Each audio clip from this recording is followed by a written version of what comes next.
حضور میں جو شخص نماز نہیں پڑھتا ہے کل حشر کے میدان میں وکانا یوم القیامت مع قارون و فرعون و حامان، میں کل قیامت کے دن وہ قارون، فرعون اور حامان کے ساتھ کھڑا کیا جائے، وہ دشمنان خدا اور رسول جن کے اوپر تارکول ملا ہوا ہوگا، جن کے اوپر لعنتیں برسنی ہوں گی اور وہ اللہ کے عذاب کے اندر ہوں گے، ان کے ساتھ کھڑا کیا جائے گا۔ کیا ہم میں سے کوئی شخص اس بات کو پسند کرتا ہے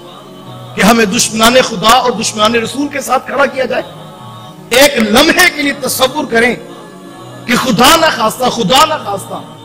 اگر دشمنان خدا اور رسول کی صف میں ہمیں کھڑا کر دیا گیا تو پھر ہم کس منہ کے ساتھ حشر کے میدان میں سر اٹھا سکیں گے؟ مجھے اور آپ کو اپنا محاسبہ کرنا ہے۔ یقیناً یہ ہماری جو ہے وہ منزل نہیں ہے، ہم تو ان لوگوں کے سائے سے بھی بچنا چاہتے ہیں۔ جب یہ ہماری آرزو ہے، یہ ہماری تمنا ہے کہ ہم ان لوگوں کے سائے سے بھی بچنا چاہتے ہیں، تو پھر مجھے اور آپ کو آج اپنا جو ہے فیصلہ کرنا ہوگا اور پنجگانہ باجماعت نماز کا اہتمام کرنا ہوگا۔